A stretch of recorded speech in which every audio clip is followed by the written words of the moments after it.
Kita masuk ke pro forma balance sheet. Nah, ini kebetulan menjadi soal kuis aku pada tahun lalu. Nah, soalnya bunyinya seperti ini. Sebagai seorang manajer keuangan di McDonald, dia tersedia pro forma balance sheet. Bla bla bla bla bla bla, menggunakan percentage of sales method. Persiapkan pro forma balance sheet pada tahun 2019. Nah, ini ada datanya di tahun 2018 dan ininya ya, informasinya. Nah, sekarang kita tinggal mulai aja. Dia bilang, yang pertama, the firm estimates sales 1 juta.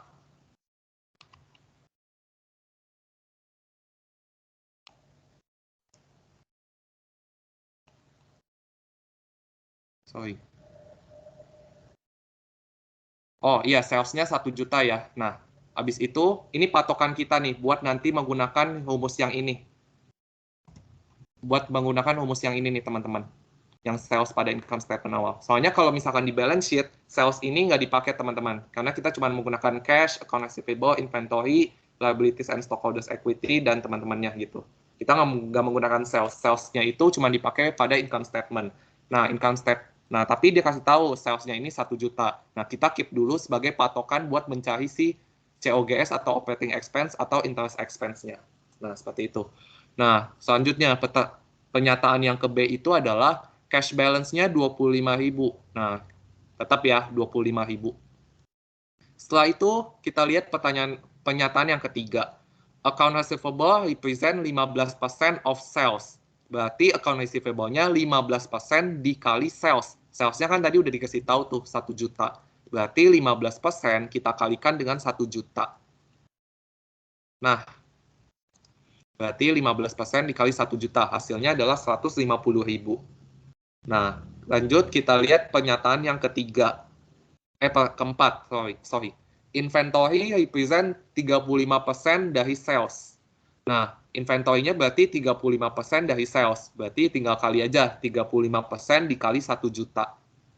Hasilnya adalah 350.000. Nah, setelah itu, ini kan cash, account receivable, sama inventory, ini current asset ya. Berarti tinggal kita tambahkan aja 25.000 ditambah 150.000 ditambah 350.000. Hasilnya 525.000. Nah, setelah itu kita masuk ke net fixed asset. Kita lihat pernyataan yang ke E.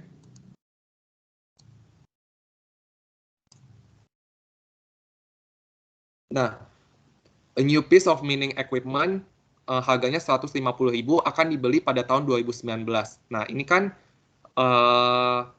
sebenarnya datanya ini pada tahun 2018 ya, soalnya balance sheet-nya aja 2018. Nah, karena itu kita disuruh buat pro forma, makanya dia bilang kan dia udah berencana nih untuk membeli sebuah equipment seharga 150.000 yang akan dibeli pada tahun 2019.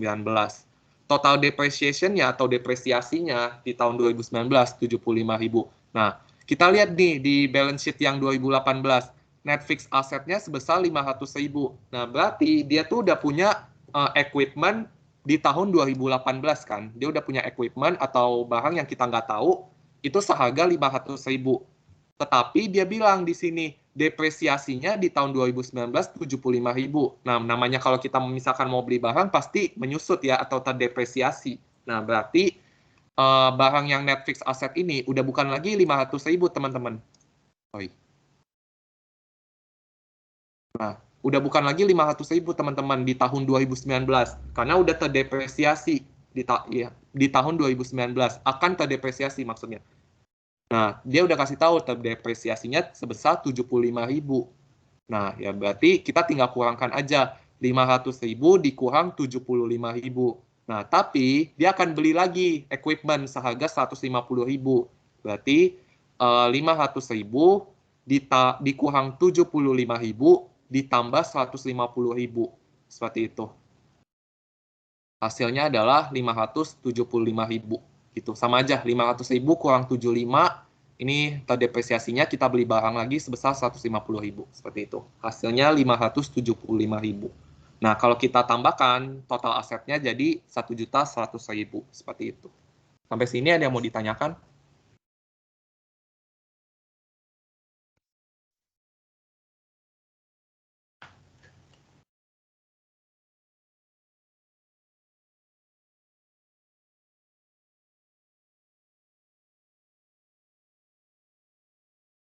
Kalau tidak ada, aku lanjut ya. Nah, sekarang kita masuk ke liabilities and stockholders equity. Nah, kita lihat pernyataan selanjutnya. Nah, pernyataan selanjutnya dia bilang account payable represents 10% of sales. Nah, berarti account payable-nya itu 10% dari sales. Nah, berarti 10% dikali 1 juta. 1 jutanya itu kan sales-nya ya. Nah, ya udah tinggal kita masukkan aja account payable-nya 10% dikali 1 juta. Hasilnya 100.000. Lanjut, kita lihat pernyataan selanjutnya. There will be no change in notes payable, accrual, dan common stock. Nah, notes payable sama accrual sama common stock-nya itu dia nggak berubah, teman-teman. Jadi tetap kita lihatnya berdasarkan balance sheet di tahun 2018. Jadi di tahun 2019-nya tetap ya. Nah, kita lihat notes payable-nya. Notes payable-nya 350.000. Nah, kita tetap ya. Nggak berubah sama sekali. Selanjutnya accrual. Accrual kan tadi dia bilang no change ya. Accrual-nya tadi 50.000. Nah, nih, accrual no change in accrual juga ya. Nah, berarti tetap 50.000. Nah, total current liabilities-nya tinggal kita tambahkan aja 100.000 ditambah 350.000 ditambah 50.000. Hasilnya adalah 500.000. Nah, lanjut untuk long term debt, kita lihat pernyataan selanjutnya. The firm plans to retire a long-term note sebesar 100.000. Dia berencana untuk mempensiunkan long-term note-nya sebesar 100.000. Nah, kita lihat balance sheet pada 2018 di long-term-nya. Di long-term debt-nya, 150.000. Ya. Nah, tapi dia bilang rencananya akan mempensiunkan long-term-nya sebesar 100.000. Nah, berarti tinggal kita kurangkan aja ya. 150.000 dikurang 100.000 dikurang 50.000. Jadinya 50.000.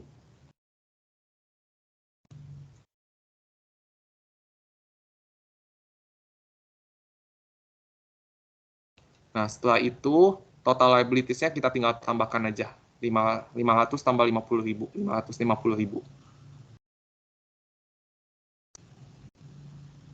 Sorry. 150.000 dikurang 100.000 ya, teman-teman. Maaf, ini salah. Ini harusnya 150.000 dikurang 100.000. Tapi hasilnya sama aja. Nah, sama aja hasilnya 50.000. Ya, ini aku jelasin ulang lagi ya. Nah, the firm rencananya untuk mempensiunkan long term note-nya sebesar 100.000. Nah, habis itu kita lihat di long term-nya tahun 2018 itu sebesar 150.000 ya, teman-teman. Nah, karena dia bilang mau mempensiunkan long term-nya sebesar 100.000, kita tinggal kurangkan aja 150.000 dikurang 100.000. Hasilnya adalah 50.000. Nih. Nah, sehingga total liabilities-nya kalau kita tambahkan total current liabilities tambah long term debt itu hasilnya 550.000. Seperti itu.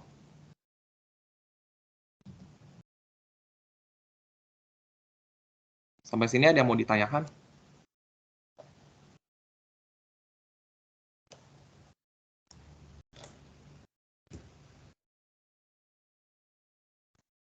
Kak, mau tanya. Iya. Berarti kalau misalkan long term debts-nya naik, itu bahasanya apa ya, Kak? Kan kalau turun kan jadi mempensiunkan. Ya, kalau naik berarti apa ya? Berencana untuk menaikkan, biasanya dia akan bilang apa ya? Dia akan raise gitu. Bisa aja raise atau biasanya raise sih atau increase gitu kata-katanya. The fund plan to increase atau to raise juga nggak apa-apa. Itu biasanya menaikkan atau menambahkan gitu. Long term note-nya seperti itu. Oh, oke, Kak, makasih. Oke, ada lagi?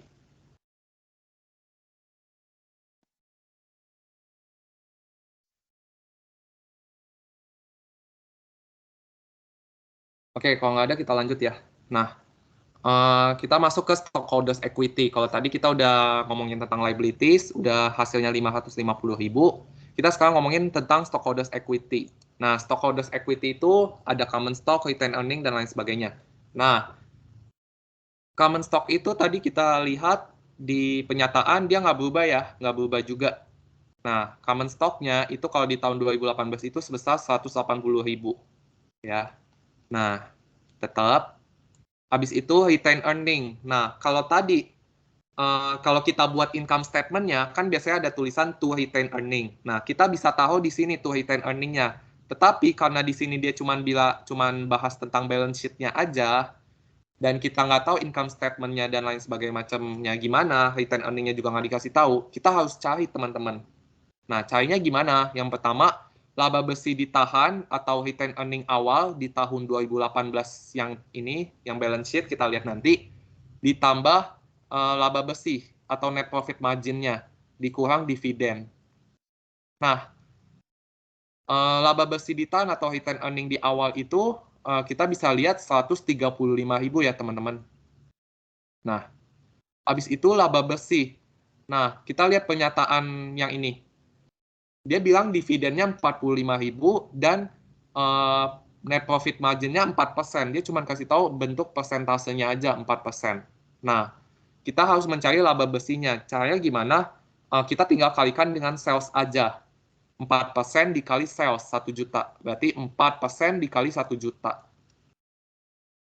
4% dikali 1 juta dikurang dividen. Dikurang dividen. Dividennya kan tadi udah dikasih tahu 45.000 ya. Nah, jadi kita tinggal tambahkan aja laba bersihnya tadi 135.000. Terus habis itu laba bersihnya itu 4%, kita kalikan dengan sales, dikurang dividennya 45.000. Hasilnya adalah 130.000. Ya. Nah, habis itu ini sebenarnya ini external financing aku jelasin tadi dulu ya. Aku ini dulu. Nah, karena dia total asetnya 1.100.000, otomatis kan kalau balance sheet aset sama dengan liabilities and stockholders equity ya. Jadi kalau total asetnya 1.100.000, otomatis total liabilities dan stockholders equity-nya juga harus 1.100.000 ya. Nah, tapi dia udah kasih tahu nih total liabilities-nya sebesar 550.000 teman-teman. Nah, habis itu otomatis stockholders equity-nya kita harus kurangkan 1.100.000 dikurang 550.000. Nah, hasilnya juga sama 550.000. Nah, kalau misalkan Nah, 550.000. Sedangkan 180.000 ditambah 130.000 itu nggak sampai 550.000 teman-teman. Dia nggak sampai 550.000. Makanya kita akan adakan namanya external financing, teman-teman. Nah, external financing-nya itu tinggal kita kurangkan aja 550.000 dikurang 180 dikurang 130.000. Hasilnya adalah 240.000 gitu, teman-teman. Nah, external financing itu sebenarnya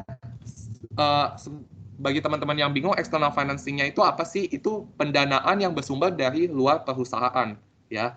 Jadi melalui external financing itu perusahaan itu bisa berpotensi untuk mendapatkan pendanaan dengan jumlah yang lebih besar, tidak terbatas seperti halnya jika mengandalkan pendanaan internal gitu. Nah, untuk external financing itu biasanya untuk membiayai operasional perusahaan dalam jangka panjang dan membutuhkan biaya besar, termasuk untuk melakukan ekspansi bisnis dan akuisisi. Seperti itu penjelasan singkatnya. Ya. Nah, internal financing-nya mungkin teman-teman apa sih? Itu seperti laba ditahan, ya. Seperti laba ditahan, retain earning, itu internal financing, seperti itu. Nah, makanya diadakan 240.000. Kalau nggak ada external financing, dia tuh nggak balance, teman-teman. Gitu. Tapi kalau misalkan common stock sama retain earning-nya udah sampai 550.000, kita nggak perlu external financing. Dia nggak ada, kita udah nggak perlu external financing lagi. Cukup internal financing aja udah cukup untuk membiayai suatu perusahaan. Seperti itu. Kira-kira nyambung nggak ya? Ada yang mau ingin ditanyakan?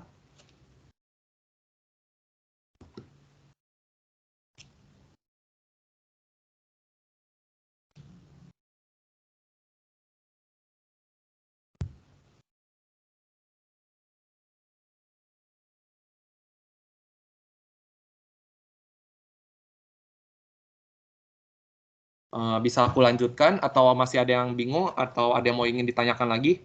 Habis ini kita lanjut jawab soal UTS aku tahun lalu, mungkin pembahasan soal kuis kalian waktu itu ya. Ada yang mau ingin ditanyakan lagi?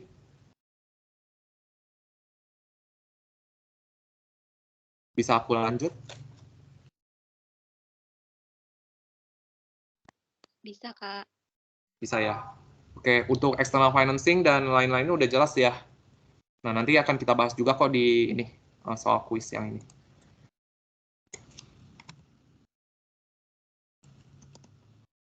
Nah, ini mungkin soal kuis kalian ini Bu Nila juga ada request lu bahas ini juga.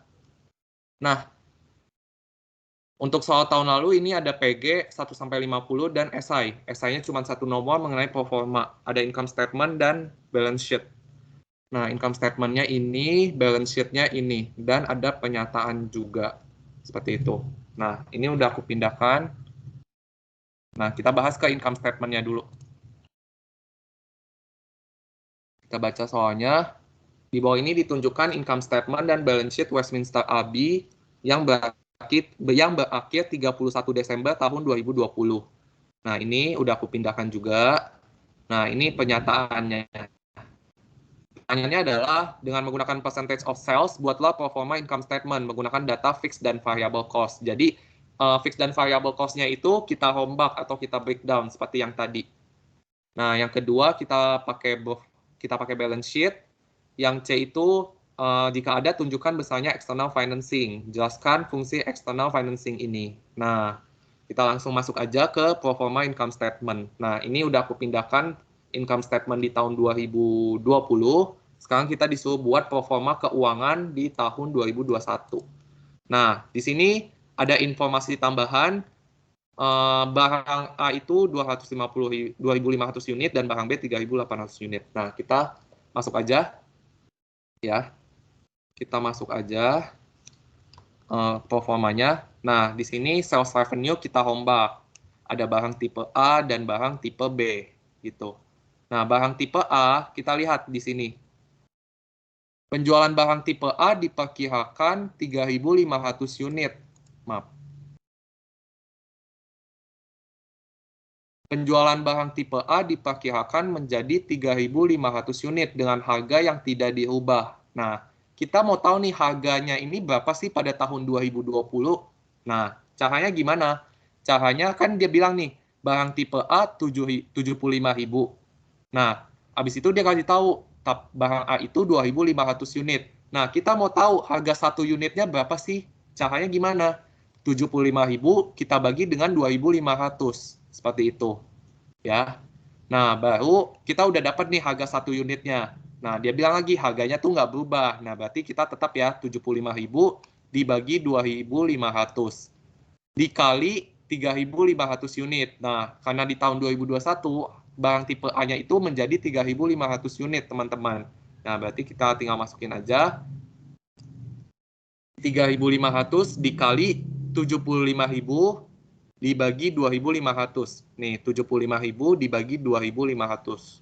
Ya, hasilnya 105.000 seperti itu. Nah, untuk barang tipe B sama juga.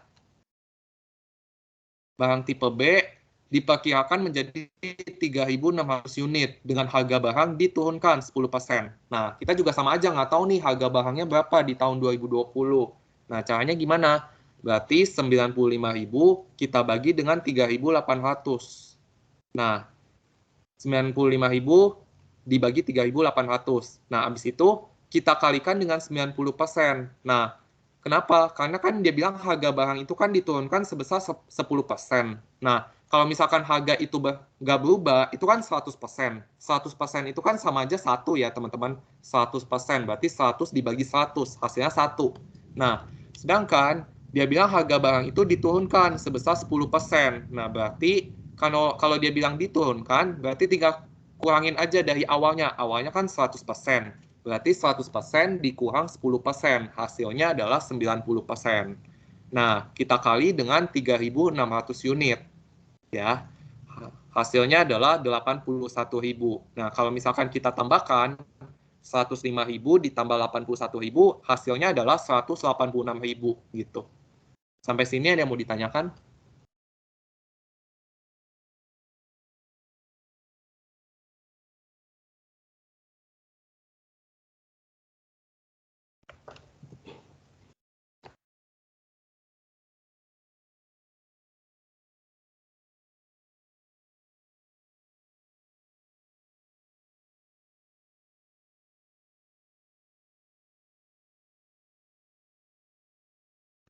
Aman ya?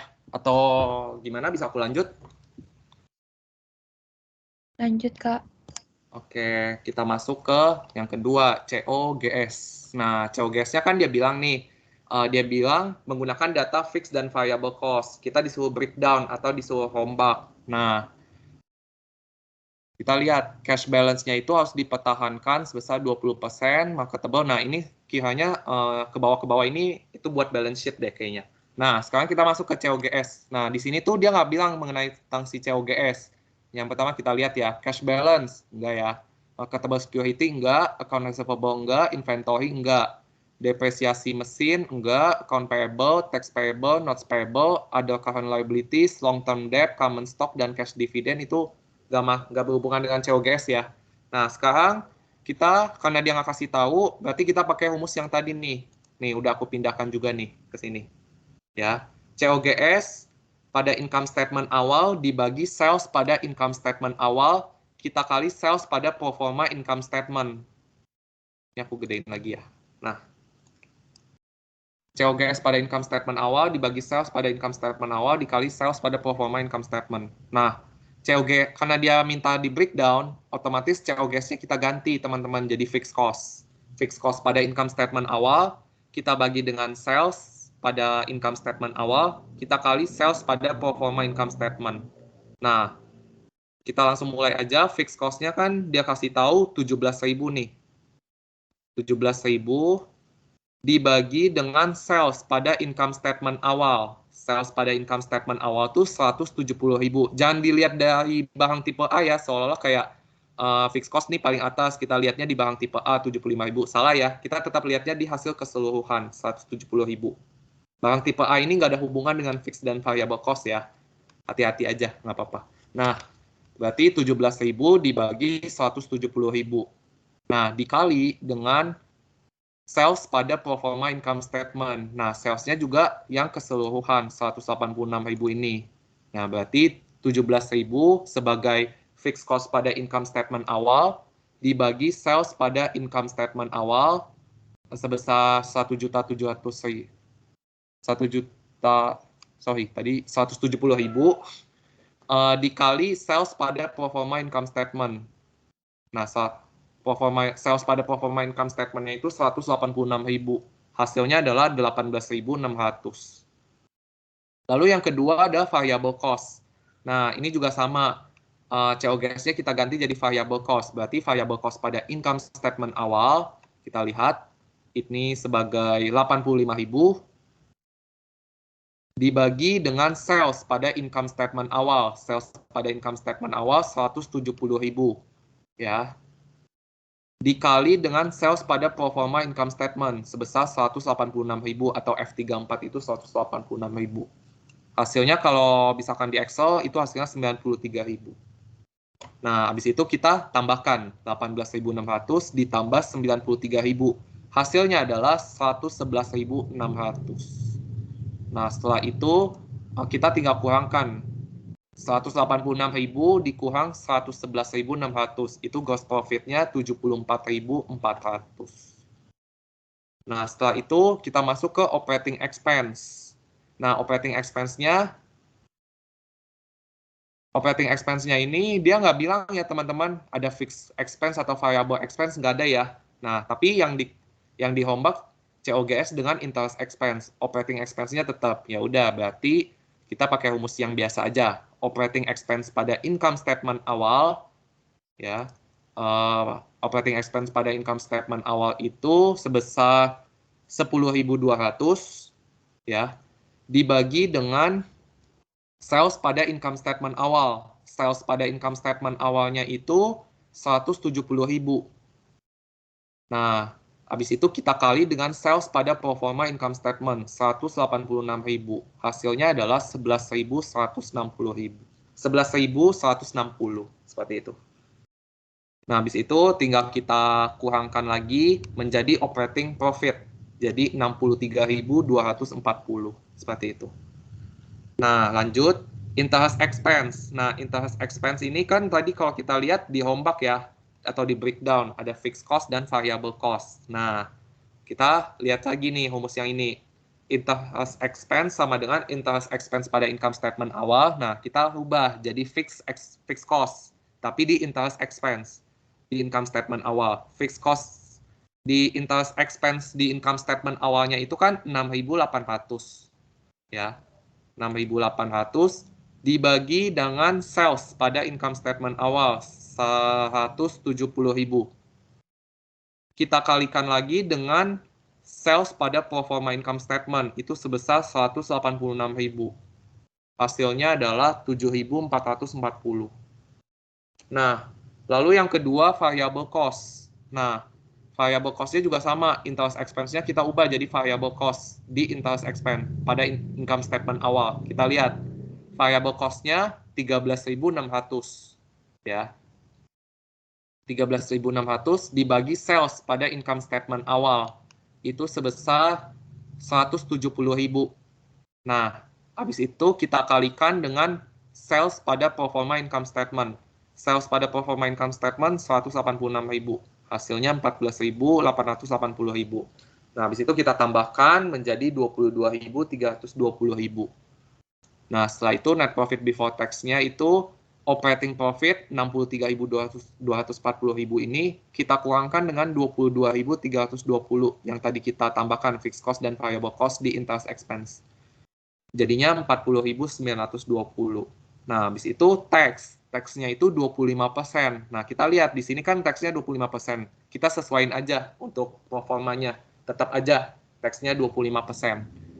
Ya, berarti 25% dikali 40.920. Ya, 25% dikali F46. F46-nya itu kan 40.920. Hasilnya 10.230.000. 10.230. Nah, habis itu tinggal kita kurangkan 49.20 kurang 10.230. Hasilnya 30.690. Nah, habis itu cash dividend. Nah, mungkin di sini ada ya ketentuan cash dividend. Nah, cash dividend, nih pernyataan 13. Pernyataan cash dividend tidak mengalami perubahan dalam tahun 2021. Nah, kita lihat. Ini kan data tahun 2020 ya. Dia bilang nggak mengalami perubahan di tahun 2021. Nah, berarti cash dividendnya tetap 3.170. Nih. Ya udah, berarti to retain earning-nya tinggal kita kurangkan aja. 30.690 kita kurangkan dengan 3.170. Hasilnya adalah 27.520. Sampai sini ada yang mau ditanyakan?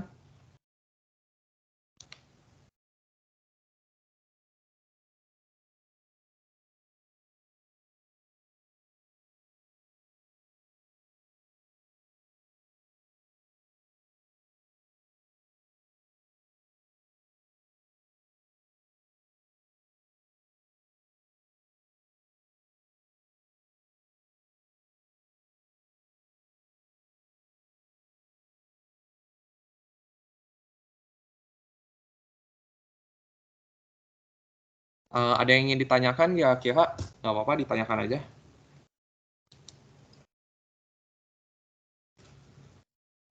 Kalau nggak ada, apa aku bisa lanjut ke balance sheet? Lanjut, Kak. Lanjut. Oke, kita masuk ke balance sheet. Nah, di balance sheet ini kayak biasa aja, kita buat aset, liabilities, dan stockholders equity. Nah, ini ketentuannya di sini semua nih. Nah, kita lihat. Aset, cash-nya itu 30.000. Nah, dia bilang minimum cash balance. Sorry, aku drag dulu.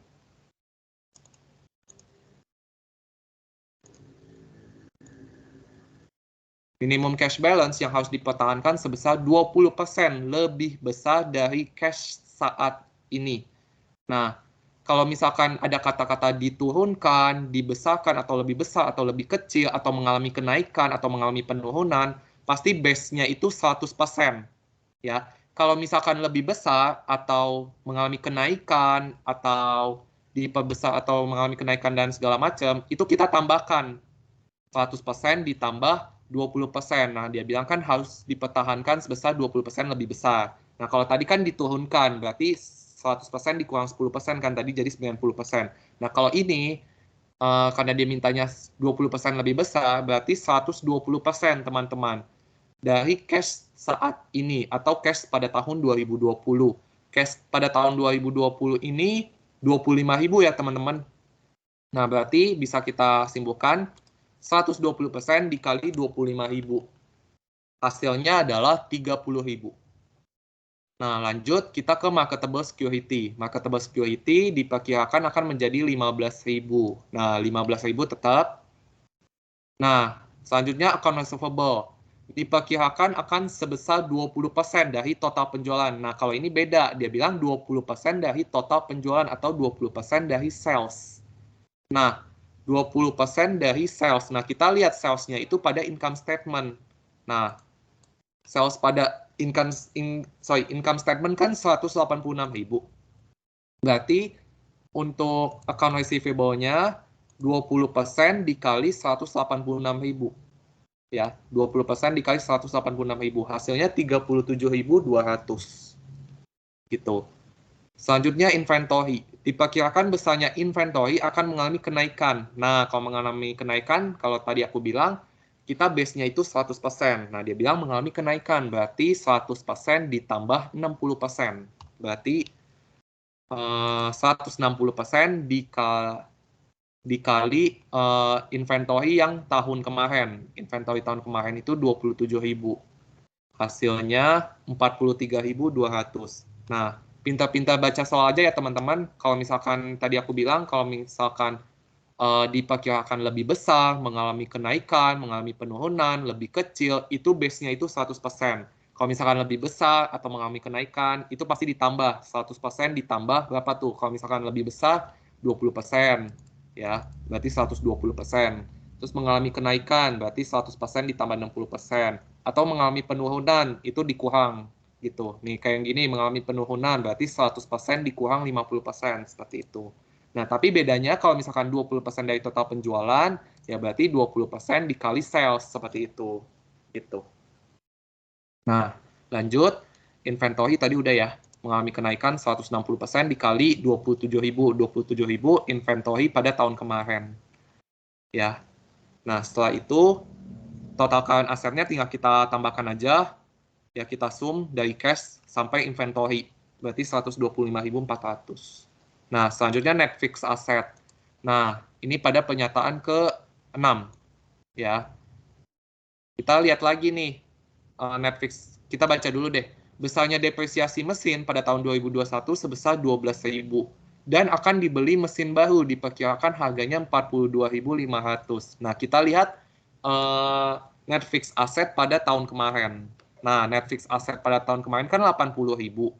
Nah, mesin kita udah dikasih tahu nih mesin 80.000. Nah, 80.000 ini dia akan menyusut atau terdepresiasi sebesar 12.000 teman-teman di tahun 2021. Ini kan pada tahun 2020 ya. Nah, dia bilang akan terdepresiasi pada tahun 2021 sebesar 12.000. Nah, berarti 80.000 dikurang 12.000. Ya, karena akan terdepresiasi si 80.000-nya ini. Dan akan dibeli mesin baru, diperkirakan harganya 42.500. Berarti 80.000 dikurang 12.000 ya, karena dia terdepresiasi sebesar 12.000 dan harga mesin pada tahun 2020 80.000. 80.000 kurang 12.000 jadinya tambah 42.500. 42.500 karena dia akan rencananya akan beli mesin baru sebesar 42.500. Nah, jadinya adalah hasilnya sebesar 110.500. Nah, habis itu total asetnya tinggal kita tambahkan aja. 125.400 ditambah 110.500. Hasilnya 235.900. Sampai sini ada yang mau ditanyakan?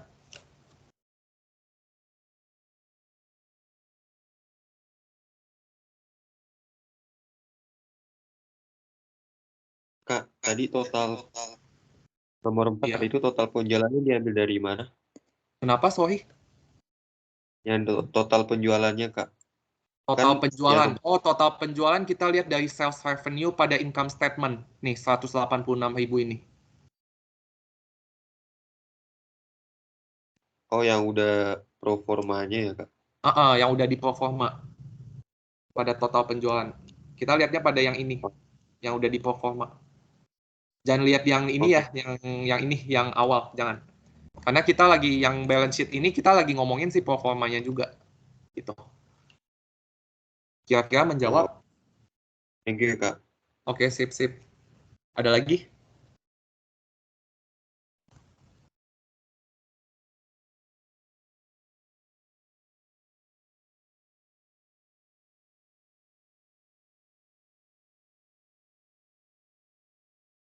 Kalau nggak ada, kita lanjut ya ke liabilities and stockholders equity. Nah, kita terdiri dari current liabilities dan stockholders equity.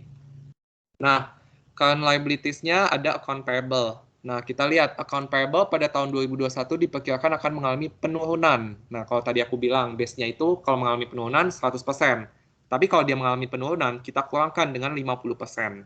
Ya, berarti 50% atau 100% dikurang 50%, kita kalikan dengan tahun sebelumnya, si account payable-nya. Account payable pada tahun sebelumnya itu 42.000, teman-teman. Nah, berarti 50% dikali 42.000, hasilnya 21.000. Lanjut, notes payable. Notes payable akan mengalami penurunan. Nah, mengalami penurunan lagi nih. Sebesar 40% dari tahun sebelumnya. Kalau dia mengalami penurunan, berarti kita kurangkan dengan 100. Berarti 100% dikurang 40%. Berarti hasilnya adalah 60%. Ya, 60% dari tahun sebelumnya. Kita lihat tahun sebelumnya pada notes payable. Nah, notes payable-nya itu 17.000 ya. Nah, berarti 60% karena 100% dikurang 40%, kita kalikan dengan 17.000. 17.000 itu notes payable pada tahun sebelumnya ya. Nih. Hasilnya adalah 10.200. Lanjut ke tax payable. Tax payable diprediksi sebesar 80% dari beban pajak tahun sebelumnya. Nah, kita lihat. Nah, beban pajak ini kan sama aja kayak tax payable ya. Nah, diprediksi sebesar 80% dari beban pajak tahun sebelumnya. Dia nggak bilang mengalami penurunan atau mengalami kenaikan atau lebih besar atau lebih kecil. Dia bilang 80% dari beban pajak atau notes payable tahun sebelumnya. Ya udah, berarti kita lihat tax payable-nya pada tahun sebelumnya itu sebesar 7.000. 7.000 dikali 80%. Persentasenya kan 80%. Berarti 80% dikali 7.000. Hasilnya adalah 5.600. Nah, lanjut ke ada current liabilities. Ada current liabilities diperkirakan besarnya akan menjadi 6.820. Nah, kita tetap aja 6.820. Jadi kalau misalkan kita total, itu hasilnya 43.620. Ya, 43.620. Gitu. Itu total current liabilities-nya. Nah, untuk total, nah habis itu kalau misalkan liabilities kan total current liabilities tambah long term debt ya. Nah, long term debt-nya kita lihat. Demikian juga dengan long term debt diperkirakan akan mengalami penurunan sebesar 30% dari tahun 2020. Mengalami penurunan berarti 100% kita kurangkan dengan 30% ya. Jadinya 70% ya. Dari tahun 2020. Kita lihat tahun 2020 long term debt-nya berapa tuh? 41.000 ya. Nih. Nah, berarti ya udah 70% dikali 41.000. Hasilnya 28.700. Nah, habis itu kita tinggal tambahkan aja. Total current liabilities-nya kan tadi 43.620 ditambah 28.700. Ya. Kita tambahkan hasilnya adalah 72.320. Nah, setelah itu kita masuk ke stockholders equity. Ya. Common stock-nya kita lihat pernyataan nomor 12. Besarnya common stock equity perusahaan akan diperkirakan akan menjadi 20.000. Nah, kita tetap ya 20.000. Nah, retain earning-nya kita lihat dari mana? Kalau tadi kan kita nggak buat income statement-nya ya kan, jadi kita harus buat sendiri tuh. Nah, karena kita udah buat income statement-nya, ya, kita masukin aja 27.520 ini ke balance sheet si retain earning-nya. Ya. Nah, ini aku putihin lagi.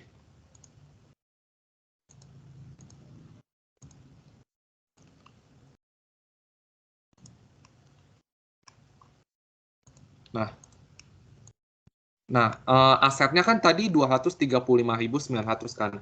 Otomatis liabilities dan stockholders equity-nya juga harus 235.900 teman-teman. Nah, kita tulis dulu nih total liabilities and stockholders equity-nya 235.900. Nah, karena liabilities-nya udah dikasih tahu 72.320, kita harus tahu nih si stockholders equity-nya berapa.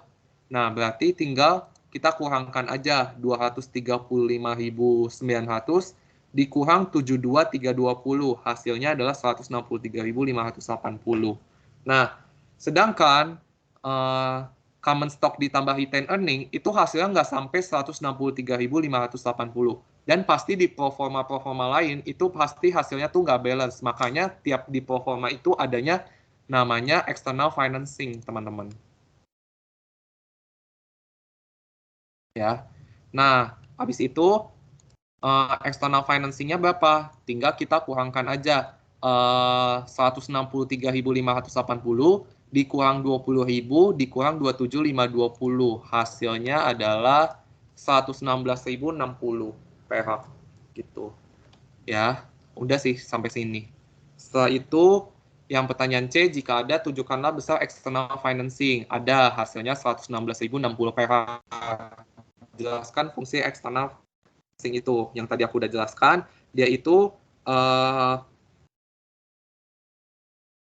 external financing itu dia segala jenis pendanaan yang bersumber dari luar perusahaan gitu. Jadi dengan adanya external financing itu, perusahaan sangat berpotensi untuk mendapatkan pendanaan dengan jumlah yang lebih besar. Tidak terbatas seperti halnya jika mengandalkan pendanaan internal. Kayak retained earning ini kan pendanaan internal ya teman-teman.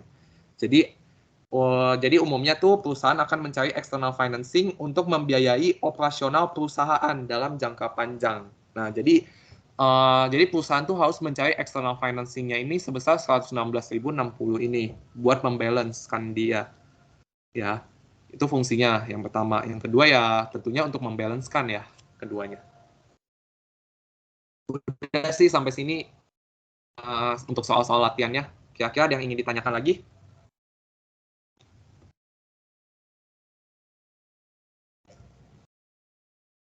Atau masih ada yang bingung?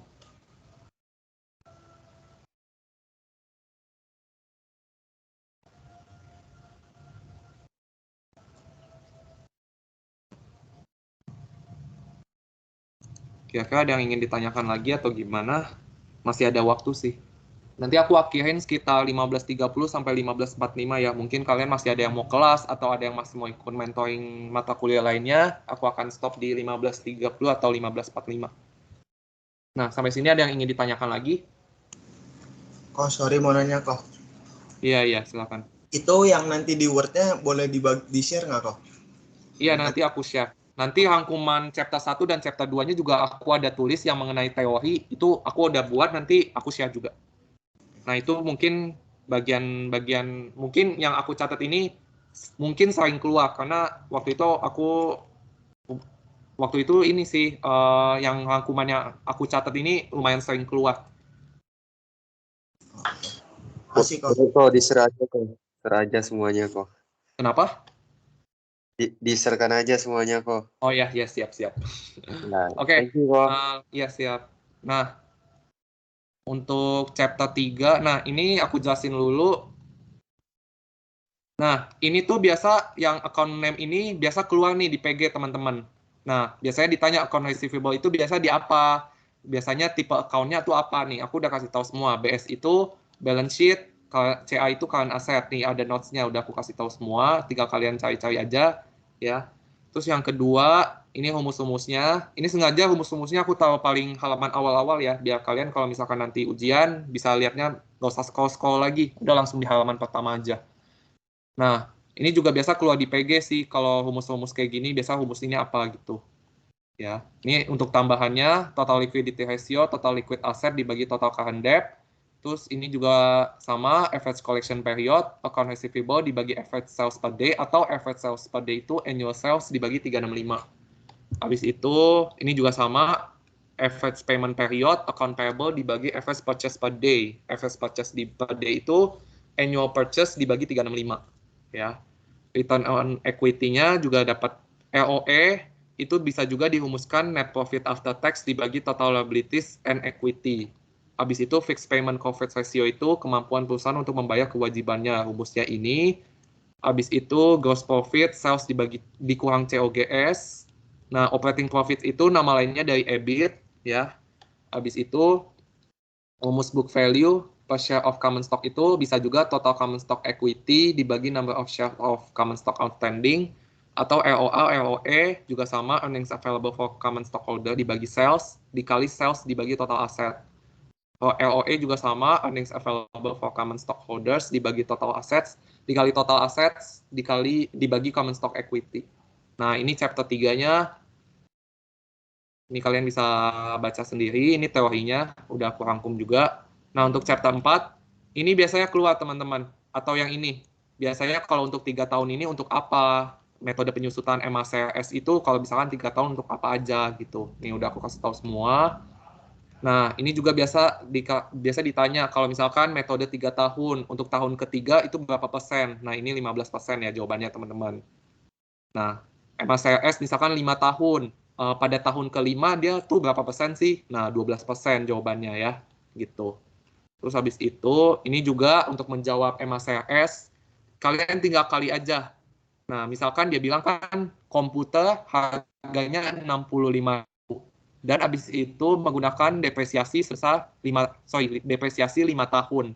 Nah, 5 tahun itu kan ada 20%, 32, 19, 12, 12, 5. Dan kalian jangan heran ya, kalau misalkan 3 tahun, pasti dilebihin 1 tahun nih. Ada tahun keempat, 5% di tahun ke-6. Nah, itu biasanya emang seperti itu. Emang seperti itu kok.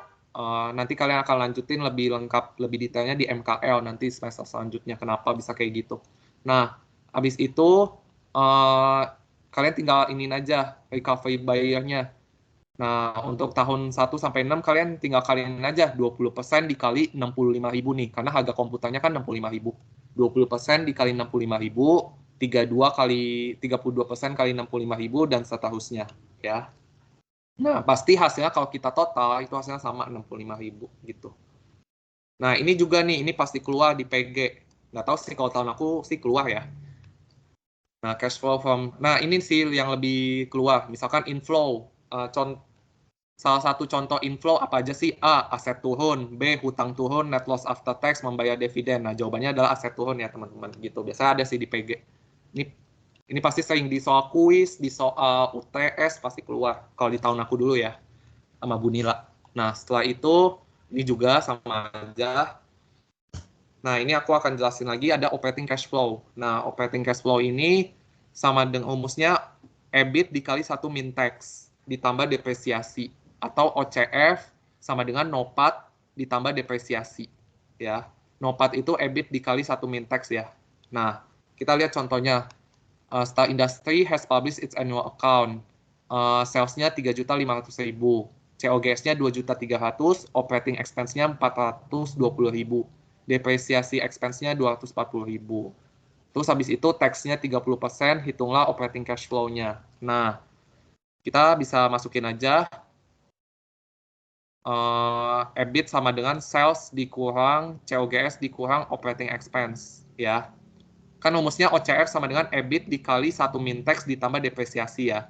Nah, rumus EBIT ini adalah sales dikurang COGS dikurang operating expense. Tinggal kita masukin aja. Sales-nya kan 3.500.000, COGS-nya 2.300.000 nih. Operating expense-nya 420.000. Kita kalikan dengan tax. Tax-nya itu 30%, berarti 1 dikurang 30% gitu. Ditambah 240.000. Kalau kalian pakai kalkulator, kemarin aku ngitungnya pakai kalkulator saintifik itu 786.000 ya.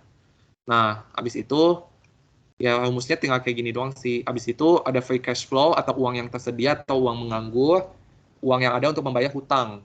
Nah, ini ada rumusnya FCF atau free cash flow sama dengan operating cash flow dikurang net fixed asset investment dikurang net current asset investment ya.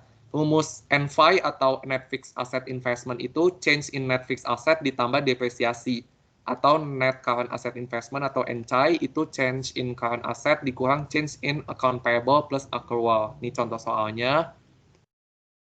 Nah, net fixed asetnya 1.500.000, depresiasinya 1 juta, current asetnya 750.000, account payable-nya 375.000, operating cash flow-nya 3.500.000. Kita disuruh tentuin free cash flow-nya, ya. Nah, free cash flow kan rumusnya ini ya, OCF atau operating cash flow, kita kurangkan dengan net fixed asset investment dikurang net current asset investment, ya. Nah, ya udah, tinggal kita cari dulu. OCF-nya kan kita udah kasih tahu ya, udah dikasih tahu nih 3.500.000. Nah, net fixed asset investment-nya yang perlu kita cari. Rumusnya apa? Change in net fixed asset ditambah depresiasi. Nih. Change in net fixed asset-nya kan 1.500.000, depresiasinya 1 juta. Berarti 1.500.000 ditambah 1 juta, itu hasilnya 2.500.000. Lalu net current asset investment.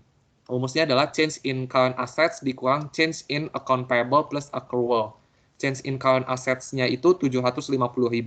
Lalu ada account payable plus accrual. Account payable-nya 375.000. Nah, tapi di sini nggak ada accrual-nya. Berarti accrual-nya 0 aja, nggak apa-apa, nggak usah ditulis. Berarti 750.000 dikurang 375, hasilnya 375. Nah, habis itu baru deh kita bisa cari si free cash flow-nya. Free cash flow-nya kan tadi OCF dikurang net fixed asset investment dikurang net current asset investment. Berarti OCF-nya 3.500.000 dikurang 2.500.000 dikurang net current asset investment-nya 375.000. Hasilnya 625.000. Seperti itu. Ya. Lalu ini teori-teorinya. Nah, udah sih. Paling ini rumus terakhirnya. Sampai sini ada yang mau ditanyakan? Kak, aku mau tanya. Ah. Accrual itu apa ya, Kak? Accrual. Iya. Bentar ya.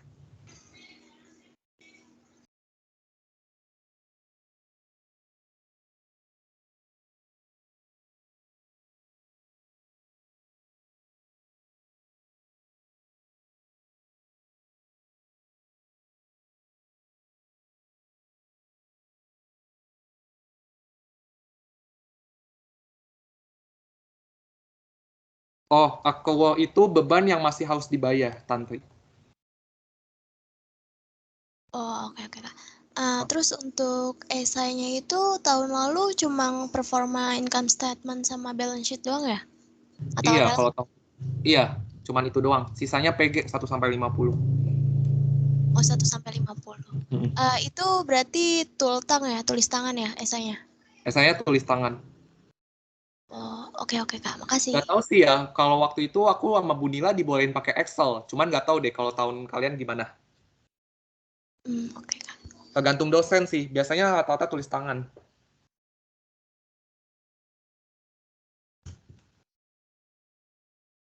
Ada lagi?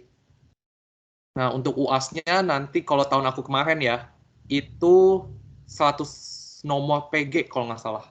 Nggak ada esai sama sekali, 100 nomor PG. Itu waktunya sedikit, cuman 100 menit atau 120 menit ya, lupa.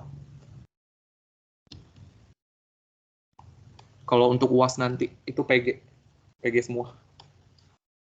Dan kayaknya kalau aku dulu nggak selesai.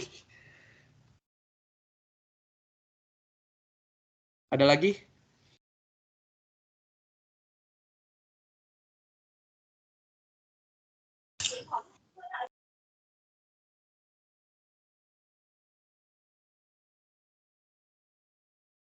Sepertinya udah nggak ada kok. Udah nggak ada ya? Oke, kalau nggak ada lagi, ini kira-kira 1 menit lagi juga udah 3:30. Aku mengucapkan terima kasih banget buat teman-teman yang udah mengikuti kelas mentoring MK untuk hari ini. Semoga apa yang aku sampaikan bisa bermanfaat untuk kalian semua. Good luck untuk UTS MK-nya. Tetap berdoa, semoga bisa mendapatkan hasil yang terbaik, dan semoga anak-anak mentoring kelas kita, kelas gua hari ini, bisa mendapatkan nilai bagus ya, dan nilai KHS-nya nanti MK-nya dapat A semua ya. Amin. Terima kasih teman-teman, dan nanti rangkumannya untuk chapter 1 dan chapter 2-nya akan aku share di files juga ya. Sama chapter 3, chapter 4-nya, sama Excel-nya juga ntar aku share. Thank you ya teman-teman semua. Dan mungkin dari tim Senat ada yang mau ditambahkan? Terima kasih teman-teman semua. Terima kasih kepada pengajar Kak Owen.